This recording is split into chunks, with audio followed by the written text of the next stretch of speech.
على الآيات والذكر وفي فيض من العطر هنا رمضان مدرسة تنير مآثر الفكر على الآيات والذكر وفي فيض من العطر السلام عليكم ورحمة الله وبركاته نحمده ونصلي على رسوله الكريم أما بعد কাছে ও দূরে সকলকে স্বাগত জানাচ্ছি আজকের অনুষ্ঠানে। আজকে আমাদের তারাবির নামাজের গুরুত্ব নিয়ে আলোচনা হবে। তারাবির নামাজ এটা সুন্নত মুআক্কাদা, যদি কেউ না পড়ে তাহলে গুনাহ হবে।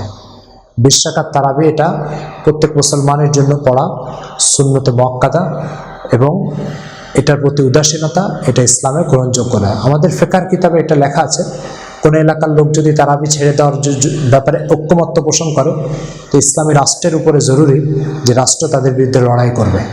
রাসূল সাল্লাল্লাহু আলাইহি ওয়াসাল্লামের এক হাদিস থেকে এর গুরুত্ব বোঝা যায়।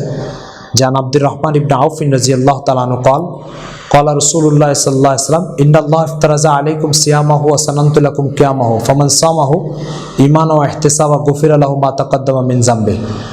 রাসূলুল্লাহ সাল্লাল্লাহু আলাইহি ওয়াসাল্লাম বলেছেন, আল্লাহ তাআলা তোমাদের উপরে রোজাকে ফরজ করেছেন আর আমি তোমাদের উপরে এই মাসে রমজানের রাত্রেবেলায় তারাবি পড়াকে তোমাদের উপরে সুন্নত হিসাবে নির্ধারণ করেছি।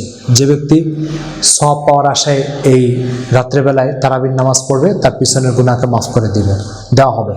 তারাবি এটা তারবিয়াতুন থেকে, তারবিয়াতুন মানে আরাম। প্রতি 4 রাকাত পর সাহাবায়ে কেরাম এই নামাজের ক্লান্তি দূর করার জন্য কিছু সময় বিশ্রাম নিতেন। এই জন্য এই নামাজকে তারাবি বলা, অর্থাৎ আরামের নামাজ। এই নামাজ কেউ যদি প্রত্যেক পুরুষের জন্য এটা মসজিদে যে পড়া সুন্নত, কেউ যদি বাড়িতে পড়ে তাহলে একটা সুন্নতের খেলাফ হবে এবং সওয়াব কমে যাবে। এই মাসে এই তারাবির নামাজে পুরা কোরআন খতম করা এটা আরেকটি সুন্নত। রাসূল সাল্লাল্লাহু আলাইহি ওয়াসাল্লাম রমজান মাসে জিবরিল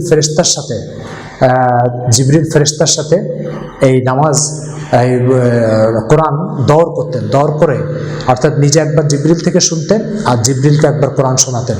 সেই সুন্নতটাকে ধরে রাখার জন্য তারাবির নামাজে সমস্ত মুসলমানকে কোরআন শোনানোর একটা ব্যবস্থা ইসলামে চালু আছে এবং এই ব্যবস্থাটা সুন্নত। কেউ যদি খতম তারাবি না পড়ে শুধু সূরা তারাবি পড়ে তবুও তার তারাবির একটা সুন্নত আদায় হয়ে যাবে, কিন্তু কোরআন খতমের সুন্নত আদায় হবে না। কোরআন খতমের সুন্নতের জন্য তাকে কোরআন খতমের সুন্নত যদি পড়ে তাহলে এক তারাবিতে 2টো সুন্নত তার আদায় হবে।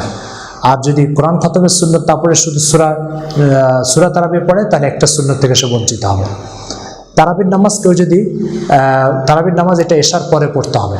কোনো ব্যক্তি যদি আগে এশার নামাজ না পড়ে আগে তারাবি পড়ে তাহলে আবার তাকে এশা পড়তে হবে, পরে আবার তারাবি পড়তে হবে এবং এটা বিতরের আগে হতে হবে। কোনো ব্যক্তি যদি এসে কয়েক রাকাত তারাবি না পায় তাহলে সে মাঝে মাঝে যে বৈঠক আছে এই বৈঠকের ভিতরে পড়ে নেওয়ার চেষ্টা করবে, নতুবা তারাবি শেষ হওয়ার পরে বিতরের আগে পড়ে নেবে, তারপরে সে বিতরের নামাজ পড়বে। তারাবির কোনো কাজা হয় না। কোনো ব্যক্তি যদি তারাবির নামাজ না পড়তে পারে তো পরবর্তীতে এটা কাজা করার প্রয়োজন নেই। আর তারাবি মুসাফিরের উপরে বা অসুস্থ ব্যক্তির উপরে জরুরি নয়। কোনো ব্যক্তি যদি অসুস্থতার কারণে তারাবি না পড়ে তাহলে সে গুনাহগার হবে না। তবে যতটুকু সামর্থ্য আছে ততটুকু সামর্থ্য নিয়ে যে কয় রাকাত পড়া সম্ভব সে কয় রাকাত পড়ে নেওয়া উচিত। আল্লাহ তাআলা কখনোই সামর্থ্যের বাইরে কোনো কিছু বান্দার উপরে চাপিয়ে দেন না। এগুলো আজকে তারাবির সংক্রান্ত কিছু মাসআলা আপনাদের সামনে আলোচনা করলাম।